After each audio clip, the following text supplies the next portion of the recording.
Hey, ¿qué pasa, chicos, chicas y grandes? Espero todos se encuentren muy bien. Yo soy Roberto y continúo leyéndoles otro relato de horror sobrenatural. Ya solo quedan 4 relatos más aparte de este, así que pronto estaremos terminando con esta compilación. Sin nada más que agregar, pónganse cómodos, cómodas y comencemos. Los gusanos de la tierra y otros relatos de horror sobrenatural de Robert Irving Howard. El fuego de Asurbanipal. Weird Tales, diciembre 1936. Yara Lee entornó los ojos lentamente mirando al extremo del cañón a su lado de su Lee Enfield, invocó devotamente a Alá y envió una bala a través del cerebro de un veloz jinete. Allahu Akbar. El enorme afgano gritó con júbilo, agitando su arma sobre la cabeza. Dios es grande. Por Alá, Sahib, he enviado a otro de esos perros al infierno. Su acompañante echó un vistazo cautelosamente sobre el borde de la trinchera de arena que habían excavado con sus propias manos. Era un americano fibroso de nombre Steve Clarney. Buen trabajo, viejo potro, dijo esta persona. Quedan 4. Mira, se están retirando. En efecto, los jinetes de túnicas blancas se alejaban, agrupándose más allá del alcance de un disparo de rifle, como si celebraran un consejo. Eran 7 cuando se habían lanzado sobre los 2 camaradas, pero el fuego de los rifles de la trinchera había tenido consecuencias mortíferas. Mira, Sahib, abandona la refriega. Yara Ali se irguió valientemente y lanzó provocaciones a los jinetes que se marchaban, uno de los cuales se volvió y envió una bala que levantó la arena 1 metro por delante de la zanja. Disparan como los hijos de una perra, dijo Yara Ali con complacida autoestima. Por Alá, ¿has visto a ese bandido caerse de la silla cuando mi plomo alcanzó su destino? Arriba, Sahib, vamos a perseguirlos y acabar con ellos. Sin prestar atención a la descabellada propuesta, pues sabía que era uno de los gestos que la naturaleza afgana exige continuamente, Steve se levantó, se sacudió el polvo de los pantalones y mirando en dirección a los jinetes convertidos ahora en manchas blancas en el remoto desierto, dijo con tono pensativo: Esos tipos cabalgan como si tuvieran algún objetivo definido en mente, no como corren los hombres que huyen de la derrota. Sí, admitió Yara Ali de inmediato, sin considerar que eso entrara en contradicción con su talante y con su sanguinaria sugerencia. Van en busca de más de su calaña. Son halcones que no renuncian fácilmente a su presa. Mejor que cambiemos de posición cuanto antes, Sahib Steve. Volverán. Puede que tarden un par de horas, puede que tarden un par de días. Depende de lo alejado que esté el oasis de su tribu. Pero volverán. Tenemos armas y vidas, si quieren ambas. Y mira. El afgano sacó el cartucho vacío y deslizó una única bala en la recámara de su rifle. Mi última bala, Sahib. Steve asintió. A mí me quedan 3. Los asaltantes a quienes sus balas habían derribado de la silla habían sido saqueados por sus propios compinches. Era inútil registrar los cadáveres que yacían en la arena en busca de munición. Steve levantó su cantimplora y la agitó. No quedaba mucha agua. Sabía que Yara Ali tenía poco más que él, aunque el enorme Afridi, al haberse criado en una tierra desértica, necesitaba menos agua y no había gastado tanta como el americano, y eso a pesar de que éste, para ser blanco, era tan duro y resistente como un lobo. Mientras Steve desenroscaba el tapón de la cantimplora y bebía con moderación, revisó mentalmente la cadena de acontecimientos que les habían llevado a su situación actual. Vagabundos, soldados de fortuna, unidos por el azar y atraídos por una admiración mutua, Steve y Yar Ali habían vagabundeado desde la India hasta el Turquestán, pasando por Persia, convertidos en una pareja de apariencia dudosa, pero de grandes recursos, impulsados por una ansia infatigable de viajar. Su objetivo declarado, que expresaron en juramento y que a veces se creían ellos mismos, era conseguir un impreciso y todavía no descubierto tesoro, alguna olla de oro que estuviera esperándoles al pie de un arco iris que aún no existía.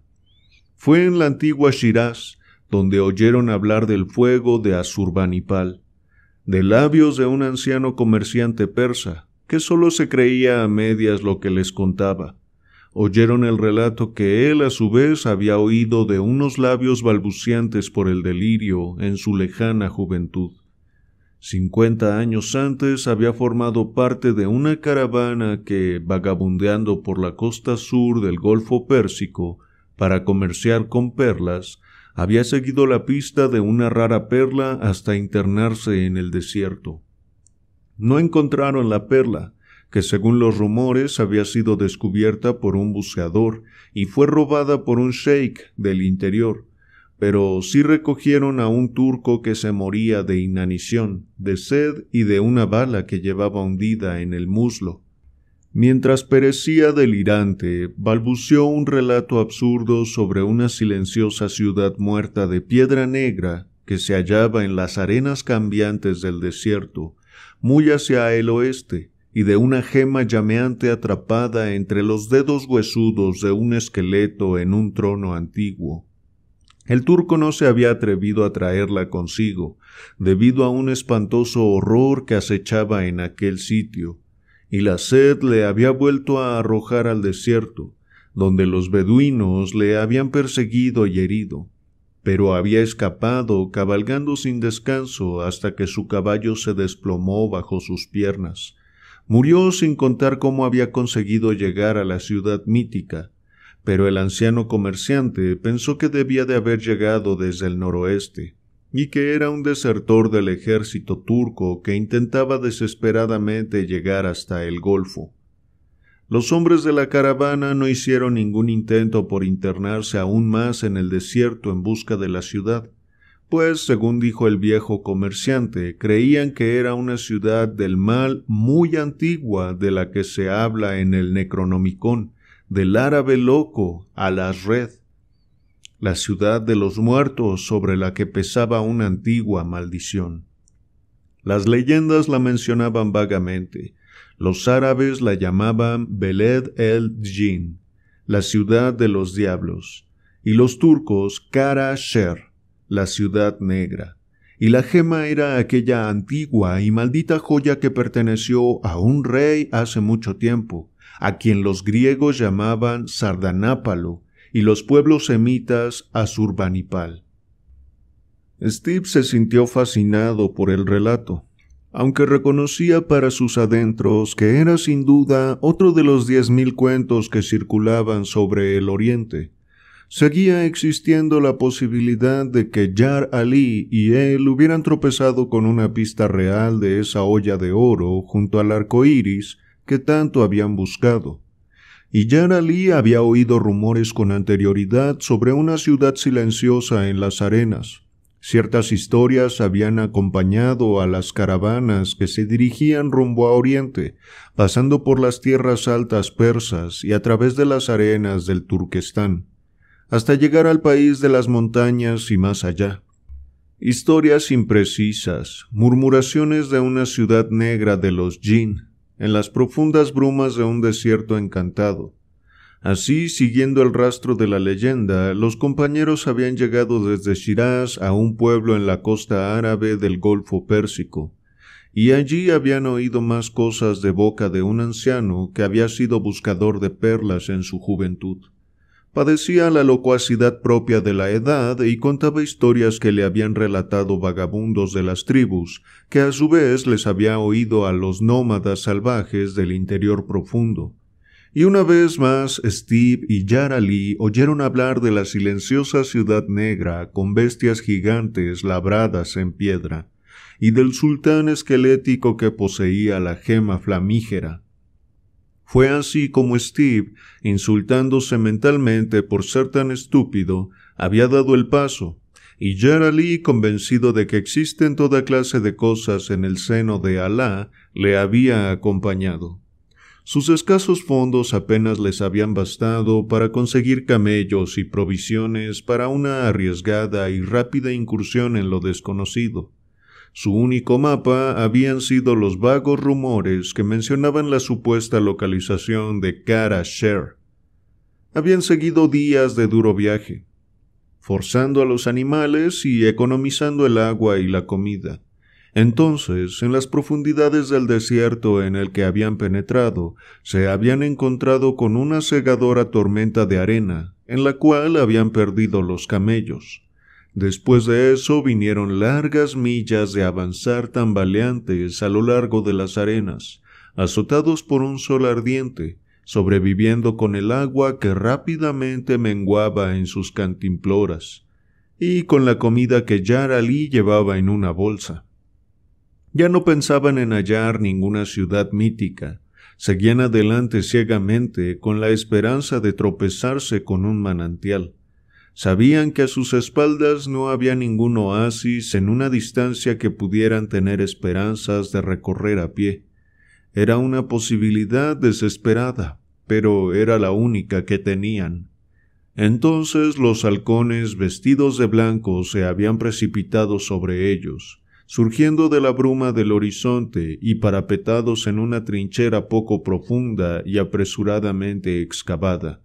Los aventureros habían intercambiado disparos con los jinetes salvajes que les rodeaban a gran velocidad. Las balas de los beduinos habían rebotado sobre su improvisada fortificación, arrojándoles polvo a los ojos y arrancando pedacitos de ropa de sus vestiduras, pero por pura suerte ninguno de los dos había sido alcanzado. Su único golpe de suerte, reflexionó Clarney, mientras se maldecía por ser un necio. ¿Qué empresa absurda habían sido esta desde el principio?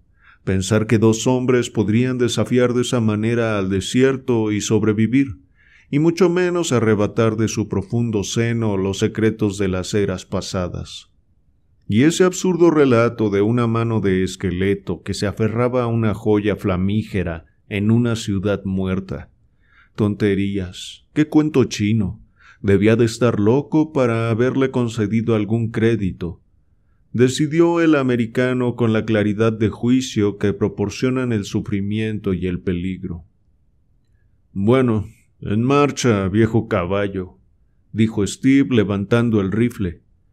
«Lo mismo da morirse de sed a que nos disparen los hermanos del desierto. De una forma u otra aquí no hacemos nada». «Dios da», admitió Yara Lee alegremente. «El sol se pone por el oeste. Pronto la frescura de la noche nos envolverá. Tal vez todavía podamos encontrar agua, Sahib. Mira, el terreno cambia hacia el sur». Clarney se protegió los ojos para mirar hacia el sol moribundo.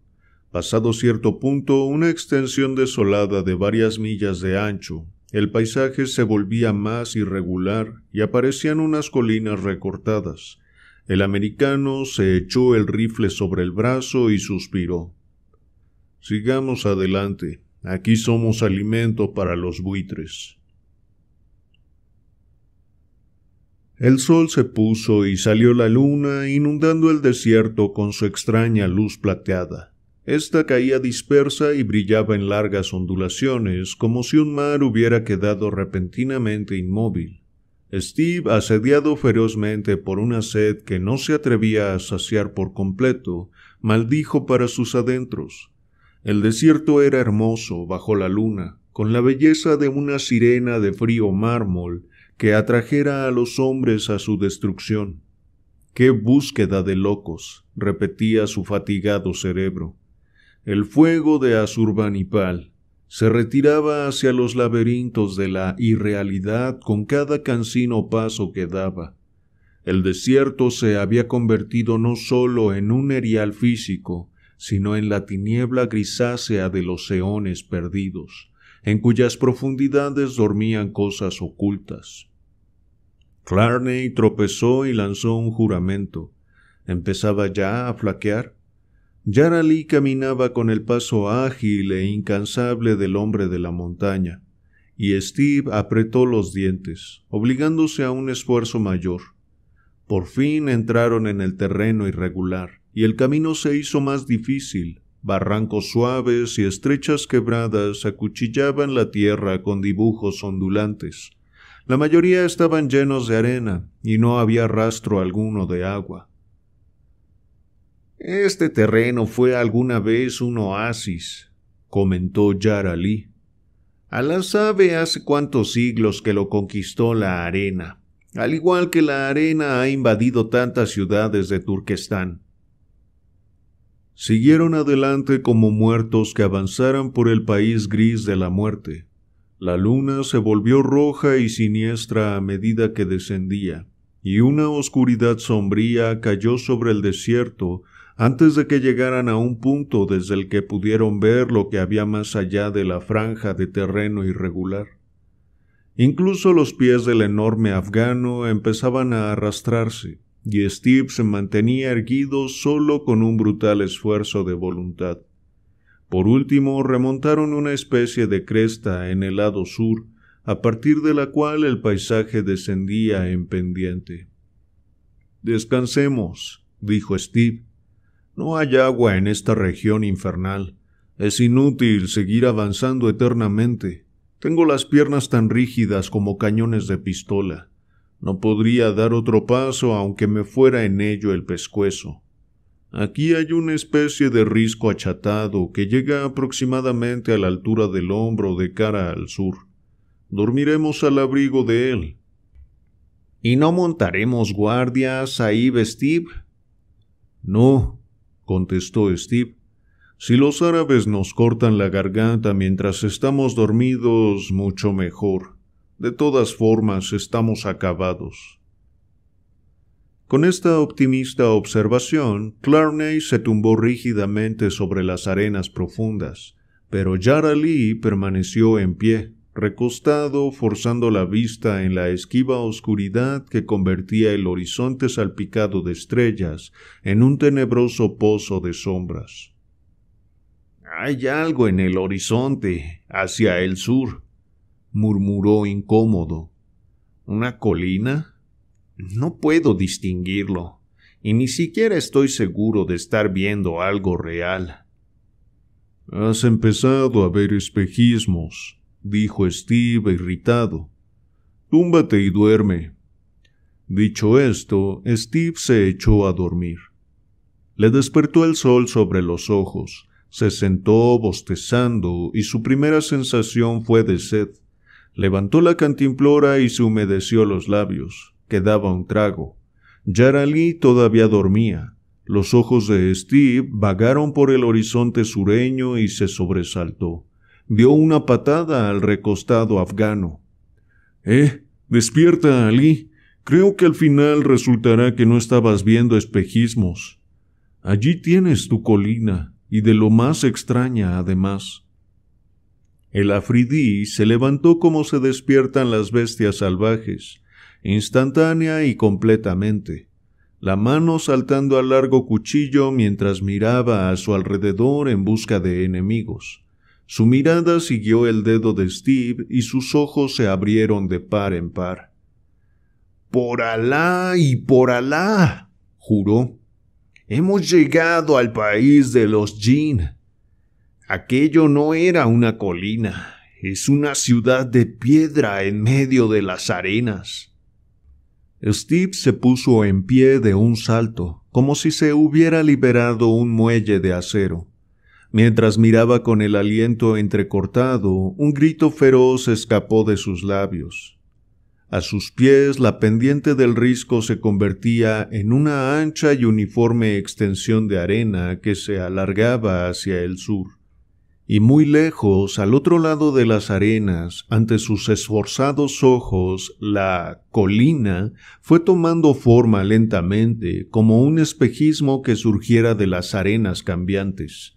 Vio grandes muros desiguales, inmensas almenas. A su alrededor se arrastraban las arenas como si fueran una cosa viva e inteligente que se elevaba hasta lo alto de los muros, suavizando el áspero perfil. No era de extrañar que a primera vista hubiera parecido una colina. «¡Cara-ser!», exclamó Clarney ferozmente. «Beled el-Jin, la ciudad de los muertos. Al final resulta que no era una fantasía. La hemos encontrado. Por los cielos, la hemos encontrado. Venga, vamos allá». Yara Lee agitó la cabeza inseguro y murmuró algo entre dientes sobre los jinn malignos, pero le siguió. La visión de las ruinas había acabado con la sed y el hambre de Steve, y la fatiga que un par de horas de sueño no había conseguido eliminar por completo. Avanzó dando tumbos con gran velocidad, ignorando el calor creciente, con los ojos brillantes por el ansia del explorador. No era tan solo la codicia de la fabulosa gema lo que había provocado que Steve Clarney arriesgara su vida en aquellas inhóspitas tierras. En lo más hondo de su alma acechaba la antigua herencia del hombre blanco, el impulso de buscar los sitios ocultos del mundo, y ese impulso se había visto conmovido profundamente por los viejos relatos. Mientras cruzaba la llana extensión que separaba el terreno irregular de la ciudad, vieron cómo las derruidas murallas tomaban forma con mayor claridad, como si surgieran del cielo de la mañana. La ciudad parecía construida con enormes bloques de piedra negra, pero no se podía saber hasta qué altura habían llegado las murallas, debido a la arena que se amontonaba en su base. En muchos sitios se habían desmoronado y la arena ocultaba los fragmentos por completo. El sol alcanzó su cenit y la sed se hizo presente a pesar del entusiasmo y el ardor. Pero Steve dominó con vigor su sufrimiento. Sus labios estaban resecos e hinchados, pero no quiso tomar el último trago hasta que hubieran alcanzado la ciudad en ruinas. Yara Lee humedeció sus labios con su propia cantimplora e intentó compartir el resto con su amigo. Steve agitó la cabeza y siguió adelante. Bajo el feroz calor de la tarde del desierto alcanzaron las ruinas, y tras pasar a través de una amplia grieta en la muralla derruida, contemplaron la ciudad muerta. La arena ahogaba las calles antiguas y otorgaba formas fantásticas a las columnas inmensas, caídas y medio ocultas. Tan derruido y tan cubierto por la arena estaba el conjunto que los exploradores apenas podían distinguir el plano original de la ciudad. Ahora solo era un vertedero de arena amontonada y piedra desmoronada sobre el que flotaba un aura de indescriptible antigüedad, como si fuera una nube invisible. Pero directamente delante de ellos se abría una ancha avenida, cuyo contorno ni siquiera las agresivas arenas y los vientos del tiempo habían podido desfigurar. A cada lado del amplio camino había hileras de enormes columnas, de una altura que no era extraordinaria, incluso contando con que la arena ocultaba sus bases, pero sí eran increíblemente gruesas. En lo alto de cada columna se erigía una figura labrada en piedra sólida, grandes imágenes sombrías, mitad humanas, mitad bestiales, que participaban de la amenazadora brutalidad de toda la ciudad. Steve lanzó una exclamación de asombro. Los toros alados de Nínive, los toros con cabeza de hombre. Por los santos, Alí, los antiguos relatos son ciertos. Fueron los asirios quienes construyeron esta ciudad. La historia entera es verdad. Debieron de venir aquí cuando los babilonios destruyeron a Siria. Todo este lugar es idéntico a las imágenes que he visto de reconstrucciones de la antigua Nínive.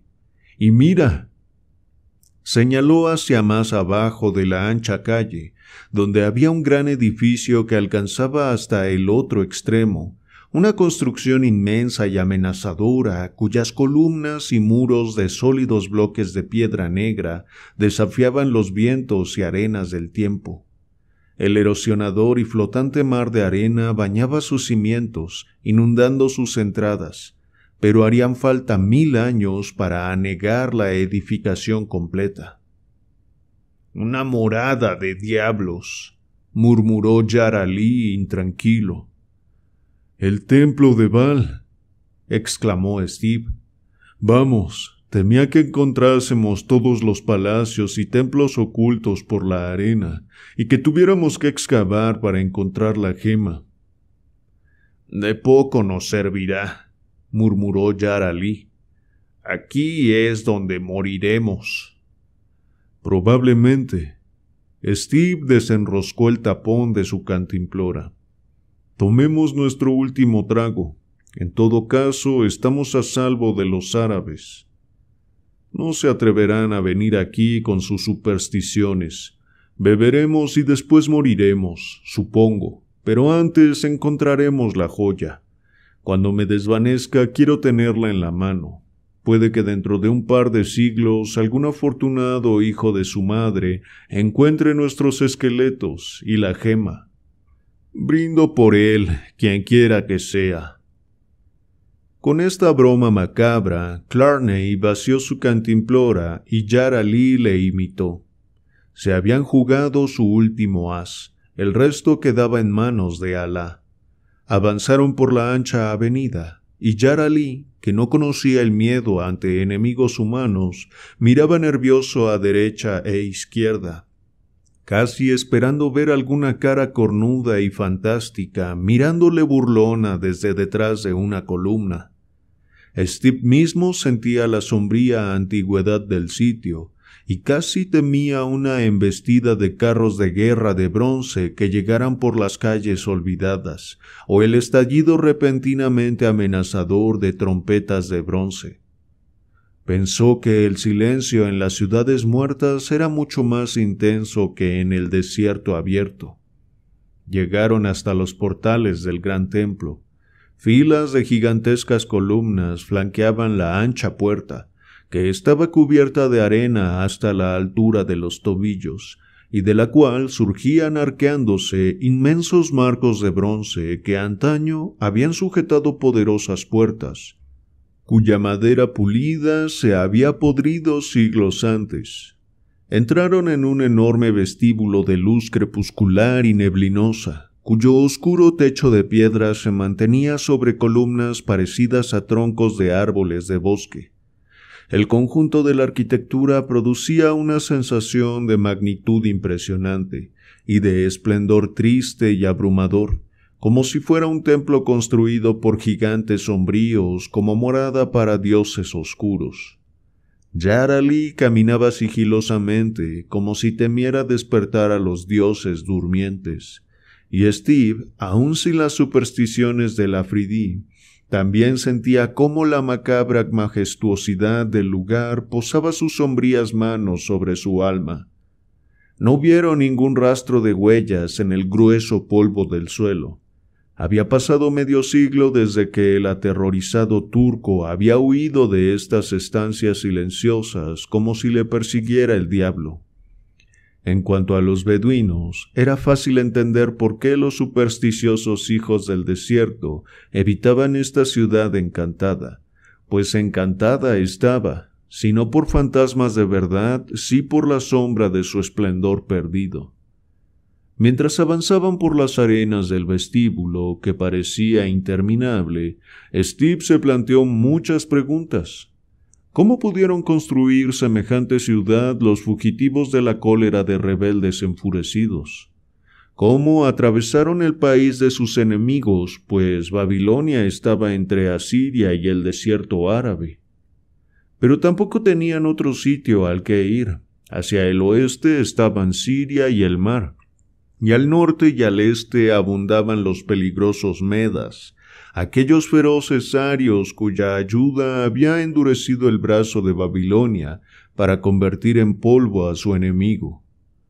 Posiblemente, pensó Steve, Kara-Sher, o cualquiera que hubiese sido su nombre en aquellos días remotos, se había construido como ciudad fronteriza antes de la caída del imperio asirio, y hasta ella habían huido los supervivientes de aquella derrota.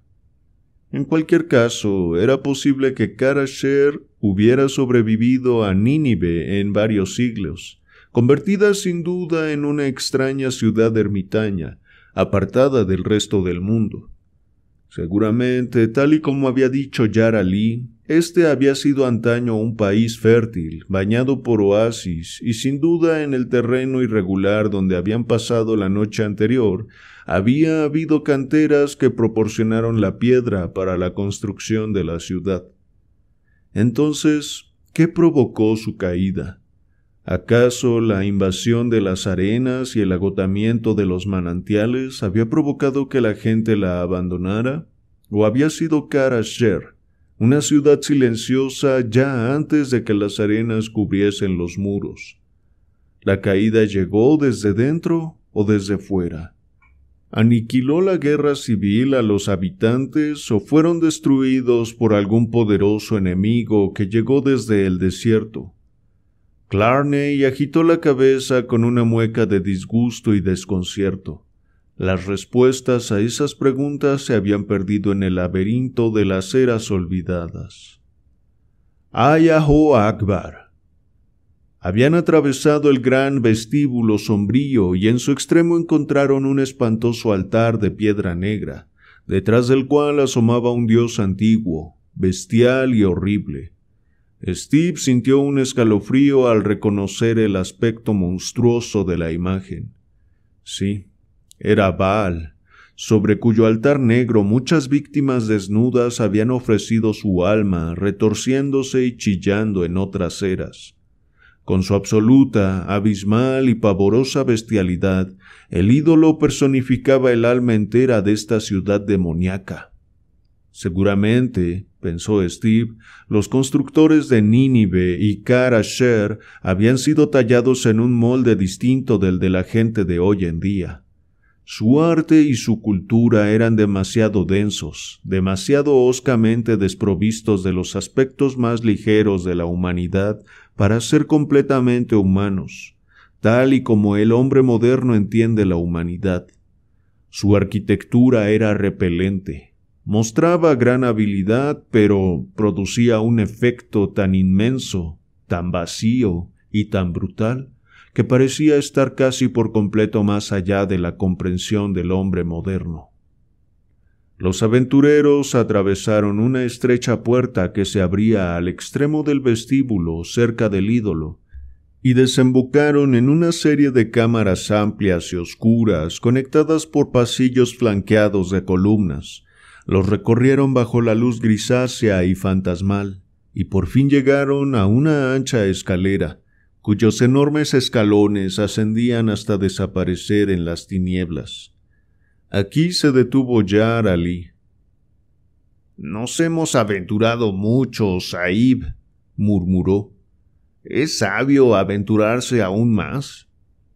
Steve, aún tembloroso de impaciencia, comprendió lo que quería decir el afgano. «¿Crees que no deberíamos subir por esas escaleras?» «Tienen un aspecto maligno. ¿A qué cámaras de silencio y horror pueden conducir? Cuando los jinn hechizan edificios abandonados, acechan en las habitaciones superiores. En cualquier momento un demonio podría arrancarnos la cabeza». «De todas formas estamos muertos», masculló Steve. «Pero, ¿sabes qué? Tú vuelve al vestíbulo y vigila si vienen los árabes mientras yo subo». «¿Vigilar el viento en el horizonte?», respondió el afgano tétricamente, mientras montaba el rifle y desenvainaba su largo cuchillo. «Aquí no viene ningún beduino. Abre el paso, Sahib. Estás loco como todos los francos. pero no dejaré que te enfrentes solo a los Jinn. De esta manera, los dos compañeros ascendieron las enormes escaleras, los pies hundiéndose en el polvo acumulado de los siglos con cada paso. Subieron y subieron hasta llegar a una altura increíble, donde las profundidades de abajo se perdían en una penumbra difusa. «Caminamos ciegamente hacia nuestra condena, Sahib», murmuró Yar Ali. «Alá Ilaya, y Mahoma es su profeta. Siento la presencia de un mal durmiente y creo que nunca más volveré a oír el viento soplando en el paso de Kiber». Steve no contestó. No le gustaba el silencio contenido que pesaba sobre el antiguo templo, ni la macabra luz grisácea que se filtraba desde alguna fuente oculta. Por fin la penumbra pareció iluminarse un tanto y desembocaron en una enorme sala circular iluminada por una luz grisácea que se filtraba a través del alto y desgarrado techo. Pero había otra radiación que se añadía a la iluminación. Un grito brotó de los labios de Steve, repetido por Yar Ali. En pie, sobre el último escalón de la ancha escalera de piedra, miraron directamente al otro lado de la amplia habitación, con su piso de baldosas cubierto de polvo y sus paredes de piedra negra desnuda. Partiendo del centro de la habitación, enormes escalones conducían hacia un estrado de piedra, y sobre este estrado se levantaba un trono de mármol. Alrededor de este trono brillaba y refulgía una luz misteriosa, y los impresionados aventureros tragaron saliva al ver su origen. Sobre el trono se desplomaba un esqueleto humano, una masa casi amorfa de huesos mohosos. Una mano sin carne se estiraba sobre el ancho reposabrazos de mármol, y en su macabra presa una gran piedra carmesí palpitaba y latía como una cosa viva. El fuego de Arzubanipal. Incluso ya cuando habían encontrado la ciudad perdida, Steve no se había permitido creer realmente que hubieran encontrado la gema, o que incluso existiera en realidad, pero no podía dudar de la evidencia de sus ojos deslumbrados por el resplandor maligno e increíble. Con un grito feroz cruzó de un salto la habitación y subió los escalones. Yar Ali le pisaba los talones, pero cuando Steve iba a agarrar la gema, el afgano le puso una mano sobre el brazo. «¡Espera!», exclamó el enorme musulmán. «No la toques todavía, Sahib. Una maldición pesa sobre todas las cosas antiguas, y seguramente esta cosa estará triplemente maldita. Si no, ¿por qué ha permanecido aquí, intacta, durante tantos siglos, en un país de ladrones? No conviene manipular las posesiones de los muertos». «Tonterías», bufó el americano. «Supersticiones. Los beduinos estaban asustados por las historias que han heredado de sus antepasados. Además, al ser habitantes del desierto, desconfían de las ciudades, y sin duda ésta tuvo una reputación maligna durante su existencia.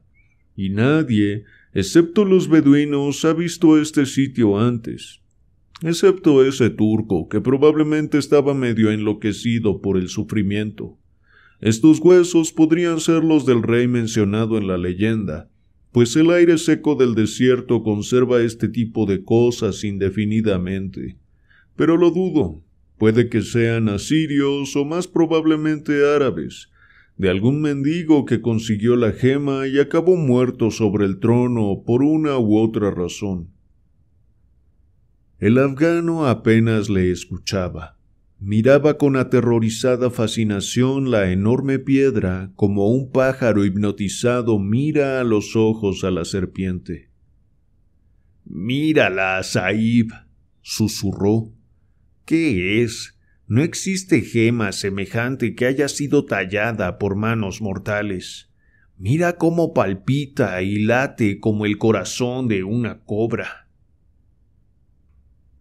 Steve la miraba y percibía una extraña e imprecisa sensación de incomodidad, versado como estaba en el conocimiento de las piedras preciosas. Sin embargo, nunca había contemplado una piedra semejante.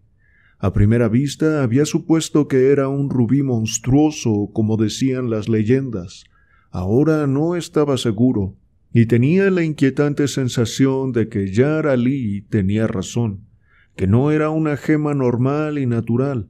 No podía clasificar el estilo en que había sido cortada, y era tal el poderío de su espeluznante brillo que le costaba mirarla de cerca durante mucho rato. La situación no era la más adecuada para tranquilizar los nervios inquietos. El polvo acumulado sobre el suelo sugería una antigüedad insalubre. La luz grisácea evocaba un sentimiento de irrealidad, y las pesadas paredes negras se elevaban hoscamente, apuntando a cosas escondidas. «Cojamos la piedra y larguémonos», murmuró Steve con un pánico desacostumbrado creciendo en su interior. «Espera». Los ojos de Yar Ali estaban encendidos y miraban no a la gema, sino a las vacías paredes de piedra. «Somos moscas en la madriguera de la araña. Sahib, como que vive Alá, que es algo más que los fantasmas de viejos miedos lo que acecha en esta ciudad del horror.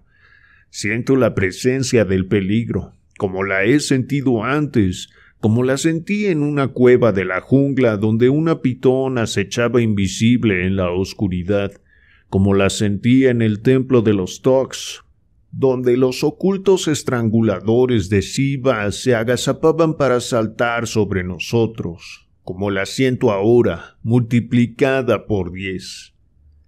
A Steve se le erizó el vello. Sabía que Yar Ali era un veterano curtido, que no se dejaba arrastrar por miedos estúpidos o por un pánico sin motivo. Recordaba bien los incidentes a los que se refería el afgano, igual que recordaba otras ocasiones en las que el instinto telepático oriental de Yar Ali le había advertido del peligro antes de que el peligro pudiera ser visto u oído. «¿De qué se trata, Yar Ali?», susurró. El afgano agitó la cabeza, sus ojos llenos de una extraña luz misteriosa mientras escuchaba las llamadas ocultas de su subconsciente. «No lo sé. Sé que está cerca de nosotros y que es muy antiguo y muy maligno. Creo...» De pronto se interrumpió y se giró. La escalofriante luz desapareció de sus ojos para ser sustituida por un fulgor de miedo lobuno y sospecha. «Escucha, Sahib», exclamó. «Fantasmas u hombres muertos suben las escaleras». Steve se puso rígido cuando el sigiloso roce de blandas sandalias sobre la piedra llegó a sus oídos. «Por Judas, Ali», masculló. «Hay algo allá afuera». Las antiguas paredes hicieron eco a un coro de gritos enloquecidos cuando una horda de figuras salvajes inundó la habitación. Durante un instante aturdido y demente, Steve creyó con locura que estaban siendo atacados por los guerreros reencarnados de una era perdida. Pero entonces el malévolo chasquido de una bala junto a su oído y el acre aroma de la pólvora le dijeron que sus enemigos eran bastante materiales. Clarney maldijo. En su engañosa seguridad habían sido atrapados como ratas por los árabes que les perseguían. Mientras el americano levantaba su rifle, Yar Ali disparó a quemarropa desde la cadera con efectos mortíferos, arrojó su rifle vacío contra la horda y bajó los escalones como un huracán, su cuchillo de Kiber de 1 metro de largo brillando en su mano peluda.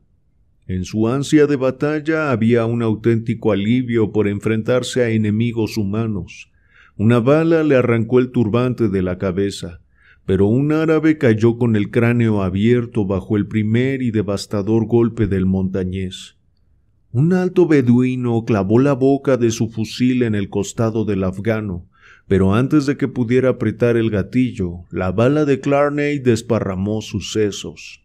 El gran número de los atacantes veía obstaculizada su acometida por el gran Afridi, cuya velocidad de tigre hacía que los disparos fuesen más peligrosos para ellos como para él. La mayoría se habían arremolinado a su alrededor, atacando con cimitarras y culatas de rifles, mientras otros cargaban sobre las escaleras en pos de Steve. A esa distancia no se podía fallar. El americano simplemente hundió el cañón de su rifle en un rostro barbudo y lo convirtió en un desecho macabro. Los otros siguieron avanzando, rugiendo como panteras. Mientras se preparaba para gastar su último cartucho, Clarney vio dos cosas en un instante cegador. Un guerrero salvaje que con espuma en la barba y una pesada cimitarra levantada estaba casi encima de él, y otro que se arrodillaba sobre el piso apuntando cuidadosamente al combativo Yar Ali. Steve tomó una decisión instantánea y disparó por encima del hombro del espadachín, matando al fusilero y ofreciendo voluntariamente su propia vida por la de su amigo, pues la cimitarra se abalanzaba sobre su cabeza.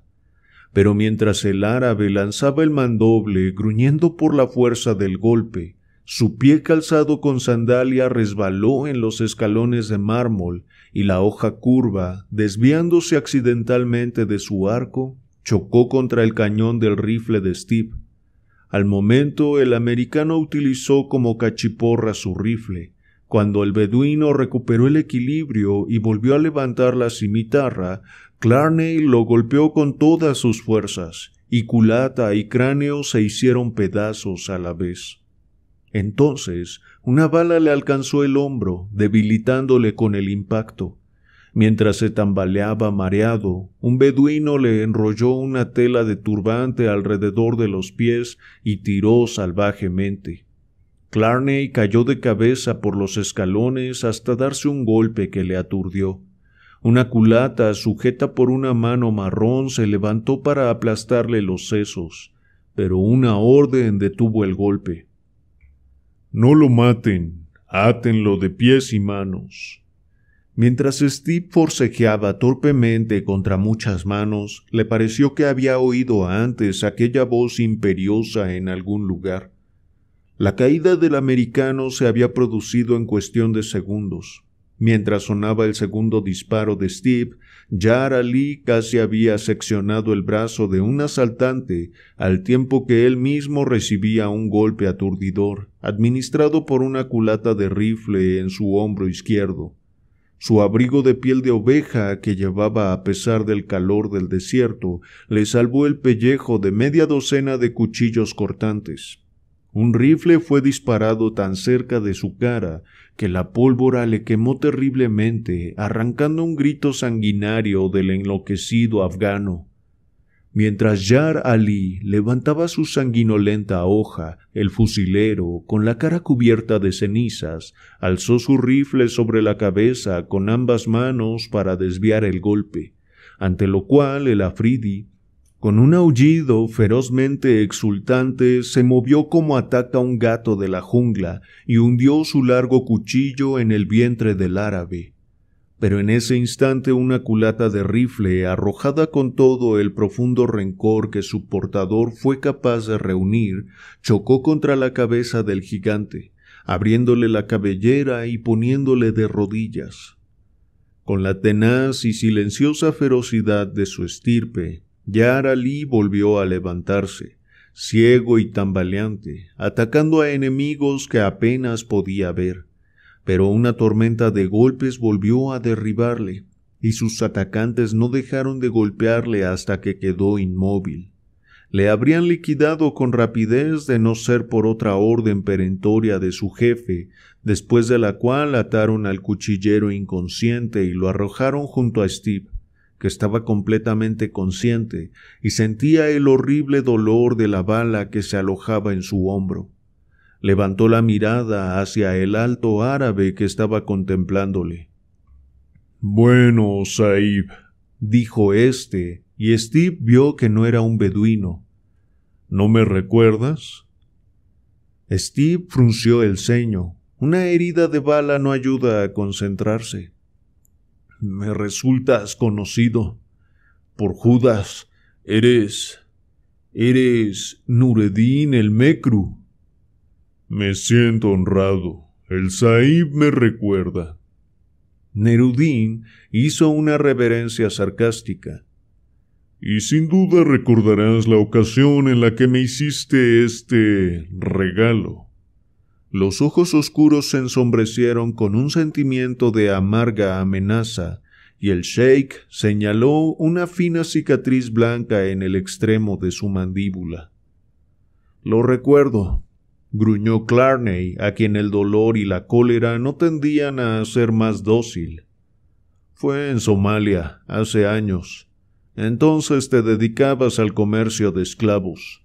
Un desdichado negro escapó de ti y se refugió conmigo.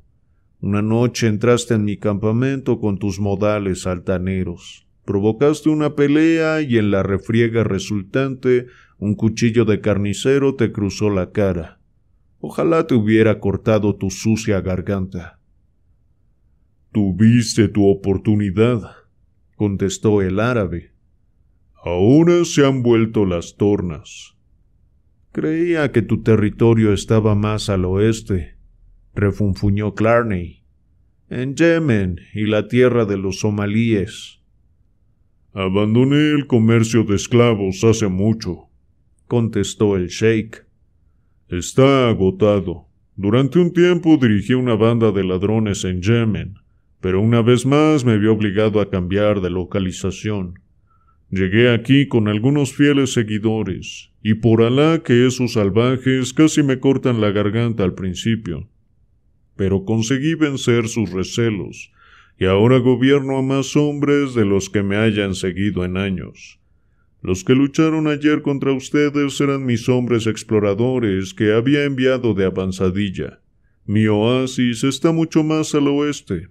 Hemos cabalgado durante muchos días, pues yo también venía de camino hacia esta misma ciudad.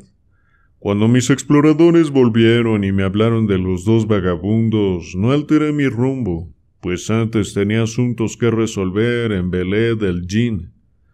Llegamos a la ciudad desde el oeste y vimos sus huellas en la arena. Las seguimos y cayeron como búfalos ciegos que no nos oyeran llegar. Steve gruñó. No nos habrías cazado con tanta facilidad si no hubiéramos creído que ningún beduino se atrevería a entrar a Kara-Sher. Nureddin asintió. Pero yo no soy un beduino. He viajado mucho y he visto muchos países y muchas razas, y he leído muchos libros.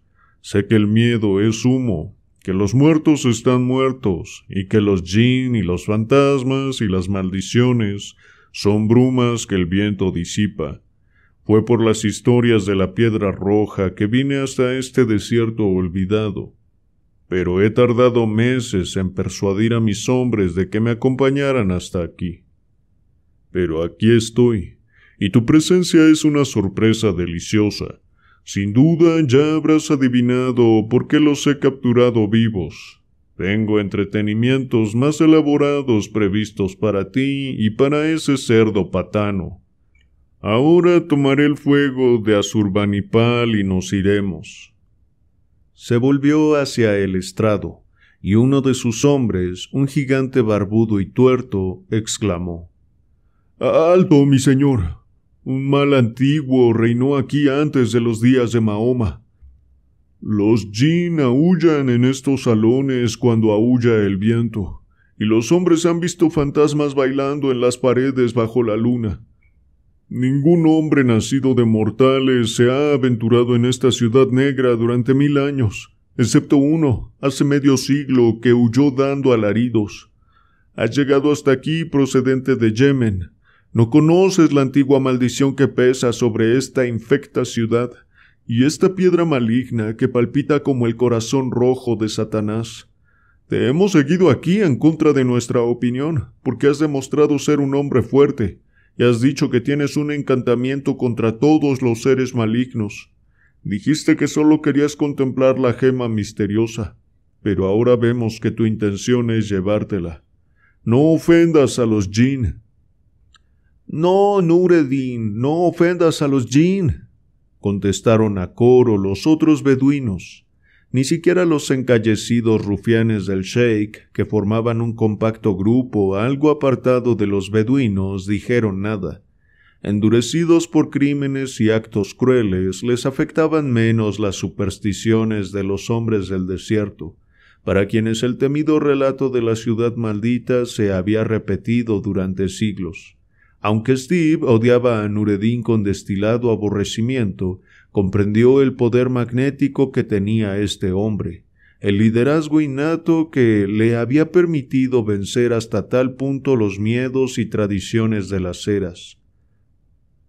La maldición cae sobre los infieles que invaden la ciudad, contestó Nureddin, no sobre los creyentes.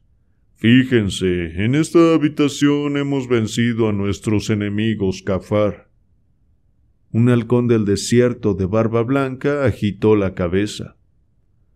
La maldición es más antigua que Mahoma y no distingue raza ni credo.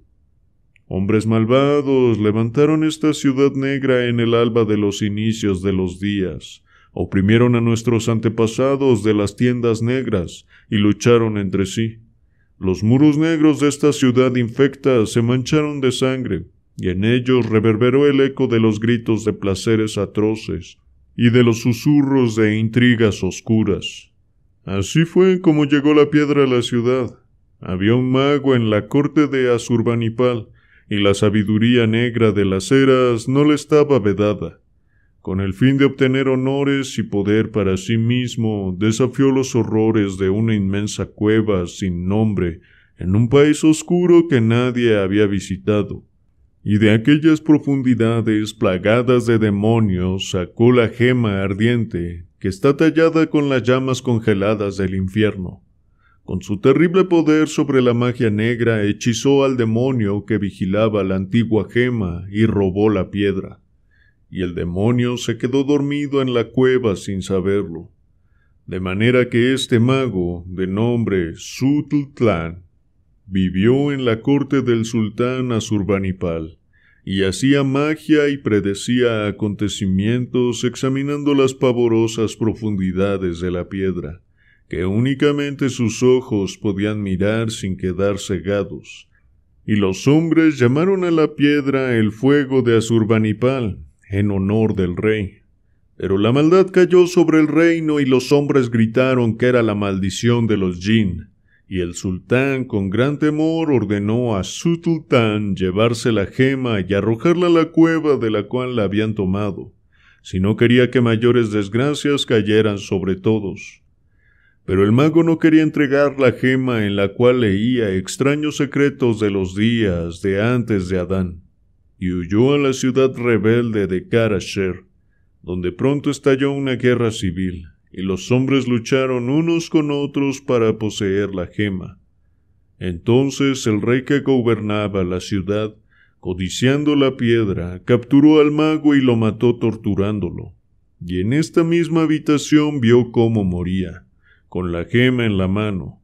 El rey se sentó sobre el trono igual que ha permanecido sentado sobre el trono a lo largo de los siglos, igual que ahora permanece sentado en él. El dedo del árabe señaló los huesos putrefactos del trono de mármol, y los salvajes del desierto empalidecieron. Incluso las sabandijas de Nureddin retrocedieron tragando saliva, pero el sheik no mostró signo alguno de perturbación. Al morir Sutltán, continuó el viejo beduino, maldijo la piedra cuya magia no le había salvado, y gritó en voz alta las terribles palabras que deshacían el hechizo que había impuesto sobre el demonio en la cueva, y liberó al monstruo. Cthulhu, Ikot y Yog-Sothoth, y a todos los habitantes preadánicos de las ciudades negras bajo el mar y en las cuevas de la tierra, los invocó para que recuperasen lo que era suyo, y con su último aliento lanzó una maldición contra el rey traidor. Y esa maldición fue que el rey se quedaría en su trono sujetando en la mano el fuego de Asurbanipal hasta que sonara el clamor del día del juicio. En ese momento la gran piedra chilló como chilla un ser vivo, y el rey y sus soldados vieron una nube negra que subía desde el suelo, y de la nube surgió un aire fétido, y del aire una figura horrible que estiró sus espantosas zarpas y las puso sobre el rey, quien se secó y murió a su contacto. Los soldados huyeron gritando y toda la gente de la ciudad huyó aullando hacia el desierto, donde perecieron o llegaron a través de la desolación hasta las ciudades de los lejanos oasis. Kara Sher quedó silenciosa y desierta, como cubil para lagartos y chacales. Si algunos de los habitantes del desierto se aventuraban en la ciudad, encontraban el rey muerto en su trono, aferrando la gema ardiente, pero no se atrevían a ponerle la mano encima, pues sabían que el demonio acechaba cerca para protegerla a lo largo de las eras, igual que acecha mientras estamos aquí ahora. Los guerreros temblaron involuntariamente y echaron un vistazo alrededor, y Nureddin dijo: ¿Por qué no salió cuando los francos entraron en la cámara? ¿Está tan sordo que el ruido del combate no le ha despertado? No hemos tocado la gema, contestó el viejo beduino, y tampoco los francos la perturbaron. Los hombres la han mirado y han vivido, pero ningún mortal puede tocarla y sobrevivir. Nureddin empezó a hablar y miró los rostros intranquilos y tenaces y comprendió lo fútil de la discusión. Su actitud cambió bruscamente. «Yo soy el amo», exclamó echándose la mano a la cartuchera. «No he sudado y sangrado por esta gema para detenerme al final por miedo sin fundamento. Retrocedan todos. Quien se cruce en mi camino corre peligro de perder la cabeza». Se enfrentó a ellos con los ojos incandescentes, y todos retrocedieron asustados por la fuerza de su implacable personalidad. Ascendió vigorosamente por los escalones de mármol, y los árabes tragaron saliva, retrocediendo hacia la puerta. Yar Ali, consciente al fin, gruñó penosamente. «Dios», pensó Steve, «qué escena tan bárbara.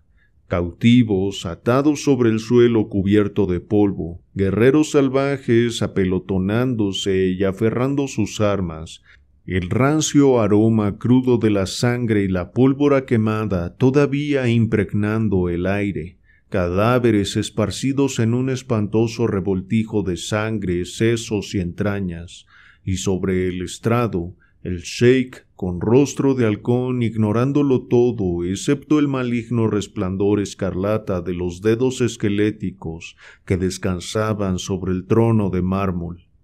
Un tenso silencio los atenazó a todos mientras Nureddin estiraba lentamente la mano, como si estuviera hipnotizado por la palpitante luz carmesí. En el subconsciente de Steve reverberaban un eco lejano, como de alguna cosa inmensa y aborrecible que despertara repentinamente de un sueño de eras. Los ojos del americano se dirigieron instintivamente hacia las hoscas paredes ciclópeas.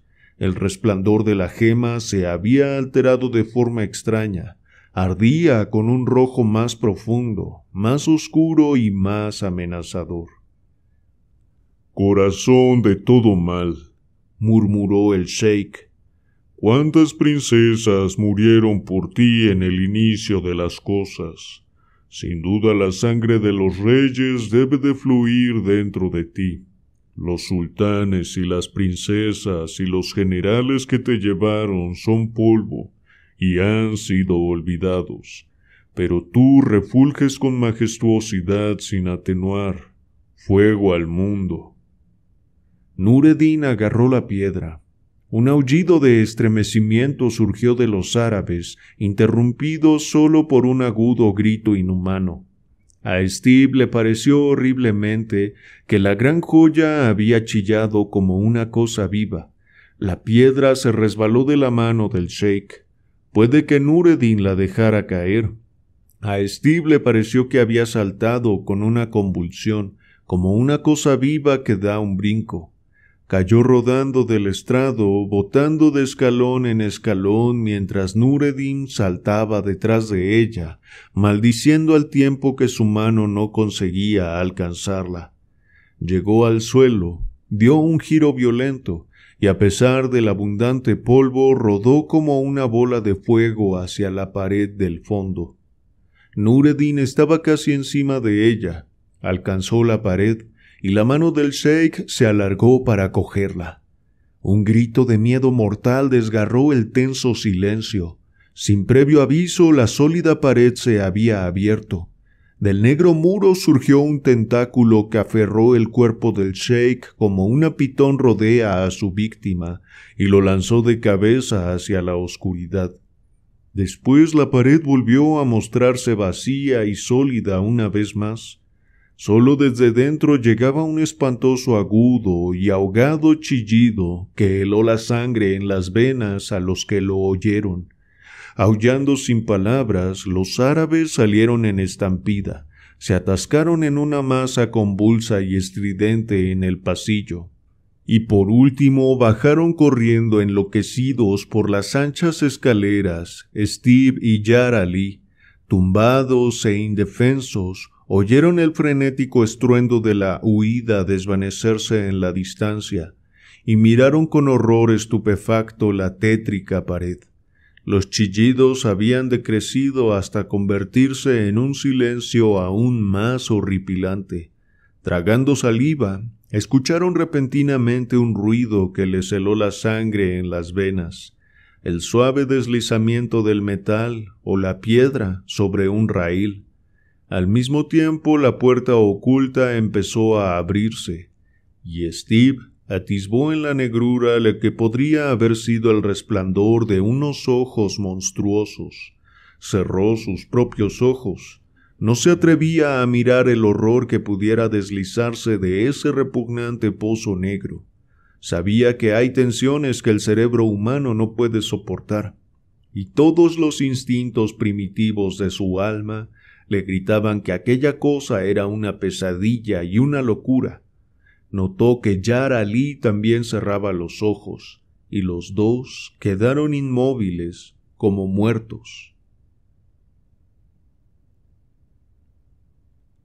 Clarney no oyó ningún sonido, pero sintió la presencia de una maldad horrible, demasiado atroz para la comprensión humana, la presencia de un invasor procedente de las esferas exteriores y de remotas extensiones negras del ser cósmico. Un frío letal impregnó la estancia, y Steve sintió el fulgor de ojos inhumanos quemándole los párpados cerrados y helando su conciencia. Si miraba, si abría los ojos, sabía que su destino instantáneo sería una cruda locura negra. Sintió un escalofriante aliento infecto sobre su cara y supo que el monstruo se inclinaba hacia él. Pero permaneció inmóvil como un hombre paralizado en una pesadilla. Se aferró a un pensamiento. Ni él ni Yar Ali habían tocado la joya que este horror protegía. Después dejó de notar el hedor. La frialdad del aire se hizo menos perceptible, y oyó una vez más la puerta secreta deslizándose sobre su acanaladura. El demonio regresaba a su escondrijo. Ni todas las legiones del infierno podrían haber impedido que los ojos de Steve se abrieran una pizca. Solo atisbó un vistazo mientras la puerta escondida se deslizaba. Y ese vistazo bastó para hacer que toda conciencia huyera de su cerebro. Steve Clarney, el aventurero de nervios de acero, se desmayó por única vez en su atribulada existencia. Steve nunca sabría cuánto tiempo permaneció allí tumbado, pero no pudo ser mucho, pues le despertó el susurro de Yar Ali. Quédate quieto, Saib. Con un pequeño movimiento de mi cuerpo puedo alcanzar tus cuerdas con mis dientes. Steve sintió cómo los poderosos dientes del afgano trabajaban sobre sus ligaduras, y mientras yacía con la cabeza hundida en el polvo y su hombro herido empezaba a palpitar agónicamente, se había olvidado de él hasta ese momento, empezó a reunir los hilos dispersos de su conciencia y lo recordó todo. ¿Cuánto? Se preguntó mareado. Pertenecía a las pesadillas del delirio, nacido del sufrimiento y de la sed que quemaba su garganta. La lucha con los árabes había sido real. Las ligaduras y las heridas lo demostraban. Pero el atroz final del sheik, la cosa que había surgido arrastrándose de la negra abertura de la pared, sin duda había sido una fantasía de su delirio. Nureddin había caído en un pozo o un agujero de alguna clase. Steve sintió que tenía las manos libres y se irguió para sentarse, buscando a tientas una navaja de bolsillo que los árabes habían pasado por alto. No miró arriba ni alrededor de la habitación mientras cortaba las cuerdas que le ataban los tobillos, y luego liberó a Yar Ali. Con incómodos esfuerzos, ya que su brazo izquierdo estaba rígido e inutilizable. ¿Dónde están los beduinos?, preguntó mientras ayudaba a levantarse al afgano. Alá, Saib, susurró Yar Ali. ¿Estás loco? ¿Lo has olvidado? Vámonos rápidamente antes de que regrese el djinn. Fue una pesadilla, murmuró Steve. Mira, la joya ha vuelto al trono. Su voz se extinguió. Una vez más el rojo resplandor palpitaba alrededor del antiguo trono, reflejándose en el cráneo putrefacto. Una vez más en los esqueléticos dedos estirados latía el fuego de Asurbanipal. Pero a los pies del trono yacía otro objeto que no había estado antes allí. La cabeza seccionada de Nureddin, el Mekru, miraba sin ver la luz grisácea que se filtraba a través del techo de piedra. Los labios sin sangre estaban retirados de los dientes en una espectral sonrisa. Los ojos abiertos reflejaban un horror intolerable. En el denso polvo del suelo había 3 rastros, uno del sheik, cuando había seguido la joya roja que había rodado hacia la pared, y encima suyo otros 2 pares de huellas que se acercaban hasta el trono y regresaban a la pared. Huellas enormes, amorfas, como de pies extendidos, gigantescos y con garras, que no eran ni humanos ni animales. «¡Dios mío!», gritó Steve atragantándose. Era cierto, y la cosa que vi. Steve recordaría la huida de la habitación como una pesadilla vertiginosa, en la cual él y su compañero se habían lanzado de cabeza por la interminable escalera que se había convertido en un pozo gris de miedo. Habían corrido a ciegas a través de cámaras polvorientas y silenciosas. Habían dejado atrás el ídolo ceñudo del enorme vestíbulo y habían llegado a la luz ardiente del sol del desierto, donde cayeron babeantes, luchando por recuperar el aliento. Una vez más, Steve fue reanimado por la voz del Afridi. «Saib, Saib, en nombre de Alá el compasivo, nuestra suerte ha cambiado». Steve miró a su compañero como puede mirar un hombre hipnotizado. La indumentaria del gran afgano estaba convertida en harapos y empapada de sangre. Estaba manchado de polvo y cubierto de sangre, y su voz era un graznido, pero sus ojos estaban iluminados con la esperanza, y señalaba con un dedo tembloroso. «Bajo la sombra de aquella pared derruida», graznó, esforzándose por humedecer los labios ennegrecidos. «Alá Ilaya, los caballos de los hombres que matamos, con cantimploras y bolsas de comida colgando de las sillas, Esos perros huyeron sin detenerse a recoger los corceles de sus camaradas. Una nueva vida brotó en el pecho de Steve, que se irguió tambaleante. «Vámonos», murmuró. «Vámonos rápidamente». Como hombres moribundos avanzaron trastabillantes hasta los caballos, los soltaron y se subieron a tientas sobre las sillas. «Nos llevaremos las monturas de sobra», graznó Steve, y Yara Lee asintió para expresar su acuerdo. «Probablemente las necesitemos antes de avistar la costa». Aunque sus nervios torturados pedían a gritos el agua que se columpiaba en las cantimploras colgadas de las sillas, dieron la vuelta a las monturas y, balanceándose sobre las sillas, cabalgaron como cadáveres voladores por la larga y arenosa calle de Kara Sher. Entre los palacios derruidos y las columnas desmenuzadas, cruzaron la muralla caída y llegaron al desierto. Ni una sola vez miraron hacia atrás, hacia aquel amontonamiento de horrores antiguos, ni tampoco hablaron hasta que las ruinas desaparecieron en la brumosa distancia. Entonces, y sólo entonces, tiraron de las riendas para detenerse y mitigaron su sed. «Alá Ilaya», dijo Yara Lee con devoción.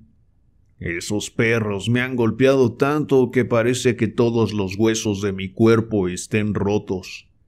Desmontemos, Saib, te lo suplico, y déjame sacarte esa maldita bala y vendarte el hombro lo mejor que me permita mi limitada habilidad». Mientras esto ocurría, Yara Lee hablaba, evitando la mirada de su amigo. «Dijiste, Saib, dijiste algo sobre algo que viste. ¿Qué viste, en nombre de Alá?» Un fuerte escalofrío recorrió el recio cuerpo del americano. «¿Tú no estabas mirando cuando la cosa devolvió la joya a la mano del esqueleto y dejó la cabeza de Nureddin sobre el estrado?» «No, por Alá», juró Yar Ali.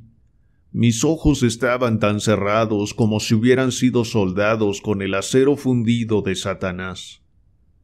Steve no contestó hasta que los camaradas hubieron subido una vez más a las sillas y emprendieron su largo viaje hasta la costa, que con comida, agua, armas y caballos de refresco tenían muchas posibilidades de alcanzar.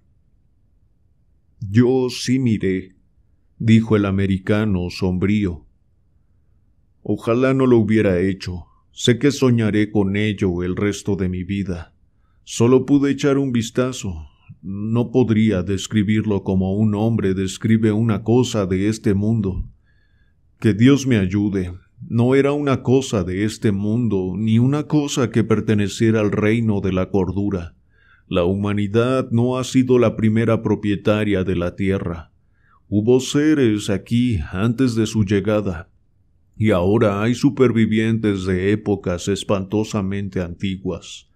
Puede que hoy en día haya esferas de dimensiones alienígenas que tocan sin ser vistas este universo material. Los hechiceros llaman a diablos dormidos antaño y los controlan con magia.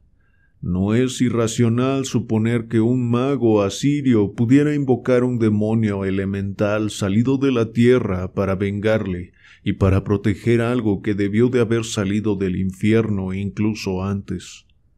Intentaré contarte lo que llegué a atisbar. Después no volveremos a hablar de ello jamás. Era gigantesco, negro y sombrío. Era una inmensa monstruosidad que caminaba erguida como un hombre, pero era también como un sapo, y tenía alas y tentáculos. Solo vi su espalda. Si la hubiera visto por delante, si hubiera visto su cara, no me cabe duda de que habría perdido el juicio. El viejo árabe tenía razón. Que Dios nos ayude. Era el monstruo que Sutltlan convocó de las oscuras cavernas de la tierra para proteger el fuego de Asurbanipal. Bueno, chicos, chicas, Hasta aquí la lectura de hoy. Espero que la hayan disfrutado. No olviden dejar su like y suscribirse al canal si no lo han hecho. Este relato es un ejemplo claro del género horror cósmico, más identificado con H.P. Lovecraft. De hecho, al inicio de este libro hay un prólogo redactado por ese mismo autor describiendo las cualidades de la escritura de Robert Howard y por lo tanto también las coincidencias con su propia obra. En este relato tenemos a un par de buscadores de tesoros que, por cómo nos plantean su viaje, parecieran estar algo aburridos de la vida mundana y la monotonía. Más que buscar un tesoro en concreto, lo que tienen es la esperanza de hallar, metafóricamente hablando, la olla de oro al final del arco iris. Es decir, van en búsqueda de algo fuera de lo común, podría decirse casi una utopía, algo en lo que la gente racional y sensata, en un sentido superficial, no creería. Dentro de esa búsqueda oyen de un par de personas que hay una gema en el desierto, en la ciudad de los muertos. De entrada no parece ser algo por lo cual valga la pena arriesgarse, ya que en realidad la historia vino de parte de algún viejo delirante. Uno podría pensar que simplemente era alguien que había perdido la cordura y que precisamente vivía en función a un delirio. Sin embargo, estos aventureros, Steve y Jar Ali, se encaminan en el desierto en búsqueda de esa ciudad de los muertos. No solo se enfrentan a los enemigos del camino, sino también a la desolación de la arena y el calor. Estando a punto de rendirse, Steve decide acampar y dormir en una especie de ruina. Al día siguiente, se da cuenta de que habían llegado a su destino. Lleno de euforia, Steve va directo a las ruinas, convenciendo a Jar Ali de que tenían que aprovechar su buena suerte. Y cuando encuentran la gema, Jar Ali lo salva con su intuición o su instinto, quizás sería mejor dicho. Algo le decía que estaba en peligro, y sí, de varias maneras lo estaban. Afortunadamente, Nureddin llegó antes de que tomaran la gema, y después de una batalla perdida contra él y sus hombres, Nureddin se impone desestimando las advertencias de sus hombres.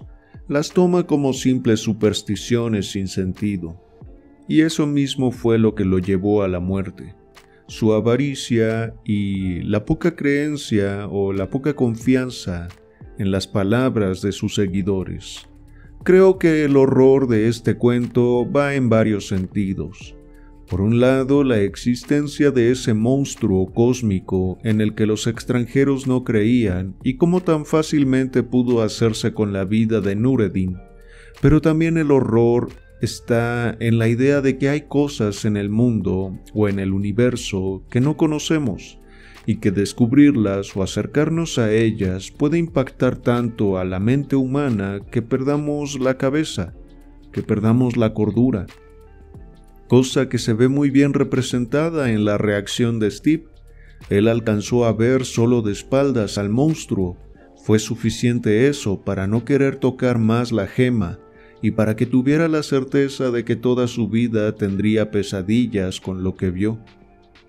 Más allá de las supersticiones que se plantean en la historia y los monstruos salidos de la imaginación, creo que el planteamiento sobre el horror cósmico tiene mucho para ser pensado.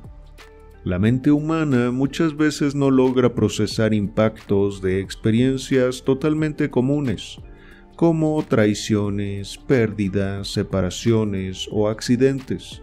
No somos por lo general, culturalmente hablando, muy dados a simbolizarlos de alguna manera, ya sea hablando del tema en alguna terapia, haciendo arte como escritura, pintura o cualquier otra forma de expresión simbólica. Pero enfrentarse a cosas que no pueden ser explicadas científicamente, para el humano, son aspectos que simplemente chocan con nuestra incapacidad de concebir diferentes tipos de realidades o perspectivas. En ese sentido, el cuestionamiento y la deconstrucción son nuestras mejores herramientas, para abrir nuestra mente y de igual manera enriquecer nuestra vida, como saliéndonos de esa manera uniforme y vacía de entender el mundo.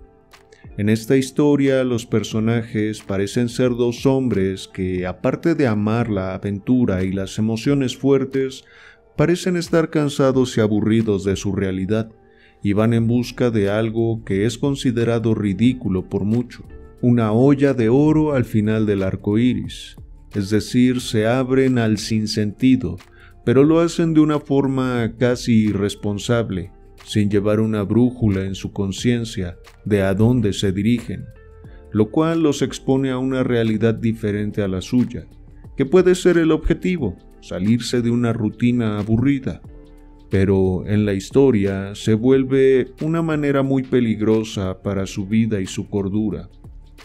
Creo que vale la pena siempre buscar experiencias nuevas y explorar diferentes temas, pero creo también saludable hacerlo de una forma consciente, o al menos un poco contextualizada, pues podemos llegar a lugares que más que ayudarnos a enriquecernos, pueden quebrarnos.